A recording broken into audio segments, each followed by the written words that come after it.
is just about to turn 19 minutes past 8. Now, can you believe it? It's just over 2 years since we lost Girls Aloud star Sarah Harding to breast cancer at just 39 years old. A new research project launched in Sarah's memory is aiming to detect the disease early in young women with no genetic history of breast cancer. Well, in a moment, we're going to be talking to Sarah's close friend, Nicola Roberts. But first, Polly Bartlett looks back at her story. It might sound crazy, but your voice still leaves me all funky. As a member of Girls Aloud, one of the most successful pop bands in British music history, Sarah Harding achieved the stardom and success that dreams are made of. And yet it may be her legacy as a campaigner that defines her. With no family history of the disease, she was diagnosed with advanced stage breast cancer in 2020. She'd discovered a lump in lockdown but was reluctant to seek help. The cancer spread despite chemotherapy and a mastectomy. During the pain of her disease, she made it clear in her memoir, Hear Me Out, that it was her mission to help younger women at risk of breast cancer where there was no genetic history. Breast cancer is the biggest killer of women in their 30s, with more than 2,000 aged 39 and under diagnosed each year. However, mammograms are only routinely offered on the NHS to over 50s. Her dying wish is now a reality, as a new project is underway targeting 1,000 women aged 30 to 39. New techniques aim to spot signs of the disease earlier, enabling successful treatment. Sarah's dream is now her legacy. The potential to not only save lives, but help younger women live without fear of this deadly disease. Well, we're now joined by Sarah's close friend and fellow Girls Aloud star, of course, Nicola Roberts, and Dr. Hilary as well. Nicola, it must be very conflicting. I know that you're still in pain, still grieving, as so many who loved her are. But also, this could be something so positive that you know she wanted. Yeah, absolutely. It is unbelievably conflicting, and it's just even watching that then you have to somewhat emotionally switch off to be able to get through the chat. From something so heartbreaking, we're here to talk about something hopeful. And it's that progression and it's that pushing forward that you have to focus on. Otherwise, you just fall apart. It's harrowing. She was as well, what I come to understand is she was really passionate about this, you know, when she was going through what she was going through in the treatment, and even at the end, you know, finding a way of helping other people to deal with this, to try and track down the diagnosis before it's too late, was something she was really, really sort of keen had to happen, wasn't it? Yeah, I mean, her and Dr. Sasha, her surgeon, became very close. And he was someone that she could really, really lean on, and he, over the course of her treatment, was talking to her about this research that he was very passionate about himself. And she said then, I want to help you. I want to try and take this on. And, you know, her wish was that she could have participated in all of the fundraising that we did do last year. She really wanted to be at the gala. She would have loved to have been amongst the fans at Race for Life, but it just didn't go that way for her, unfortunately. She was so young, wasn't she? And you obviously knew her so well, but even from the outside looking in, as Ben and I were, she always seemed like somebody that just was grabbing life with both horns. Yeah. And thank goodness she did.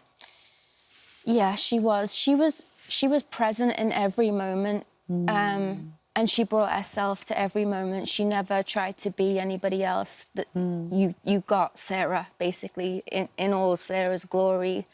And I've said before in previous interviews, that was always something that I admired her for, because she was always just such herself. So authentic. So authentic, and I think it was that vivaciousness from the outside, people who didn't know her, which was so captivating and invigorating. She was sparky and off the cuff, and she really was the unpredictability in our group. And she's just so missed. Spontaneous, full of energy, full of life. And actually, the point of this is that her legacy will continue. She's going to be helping people who may find themselves in a similar situation, but hopefully before it's too late. Totally, and I think for her mum at home, for her family and friends, she'd already created a legacy in her performances, in her singing, in her songs.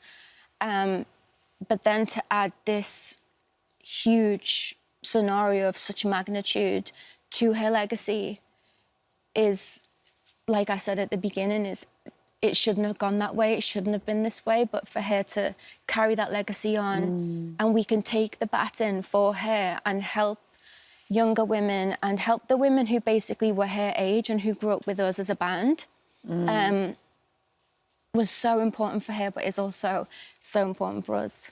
Hilary, it really is vital, isn't it? Because we do tend to think of breast cancer. We know it's a terrifying disease, which, of course, the survival rates are improving on, keeping everything crossed.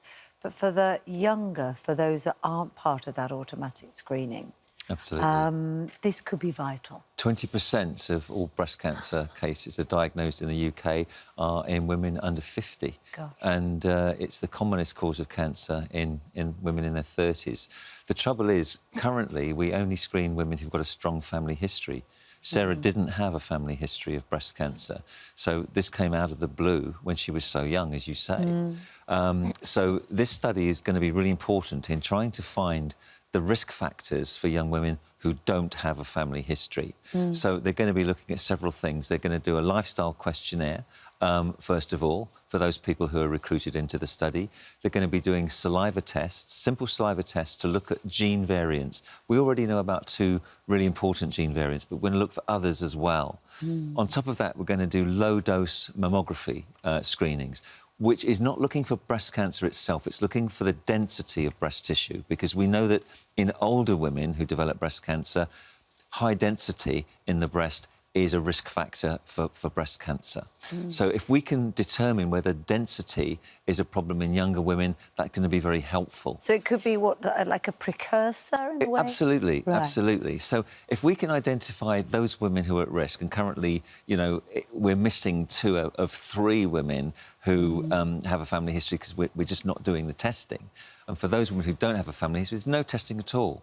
So if we can find out what the risks are, we can help women to either prevent breast cancer in the first place or to be carefully screened and monitored in the future to detect it really early when it occurs so that they can have quicker treatment and easier treatment. So if this study proves to be effective, could you see it being rolled out nationally as well? Oh, absolutely. I mean, there's a long way to go, and we need to recruit 750 women who don't have breast cancer in this age group, and then 250 who have already been diagnosed with breast cancer in this age group. And then we'll be looking at all those risk factors, comparing the results, and hopefully we'll have those results in a year or 2, and then a bigger study thereafter to roll this out to get more information so that we can detect it really early. Yeah, you know, Sasha explained that it's the first 1,000 women, and then after that it would be tens of thousands of women. And then they'd be able to determine, hopefully, after the research has been done, who are the women at risk. So then it's those women that then can be screened. Dr. Sasha actually showed me a difference in mammogram images yesterday.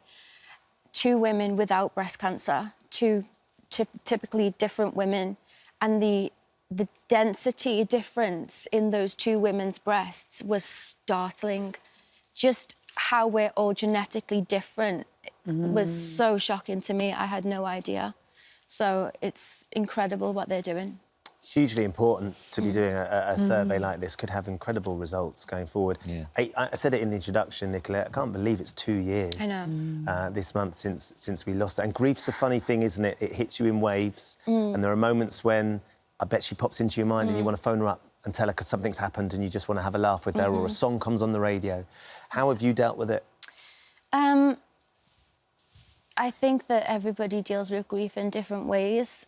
Some people face it head on. I think for me, it's just still not really that real. I think a lot of the time I'm like, she's in Thailand on a beach, or she's in Ibiza with her friends, or she's somewhere. And then, you know, I'm reminded that she's not. I'm so sorry. But those are great memories to have, aren't they? Yeah. I'm thinking of in those places that she loved with her friends, partying, having a great time, that crazy spontaneous bundle of energy that she was every time we met her. You know, you never knew what she might do next, which was as terrifying as it was exciting.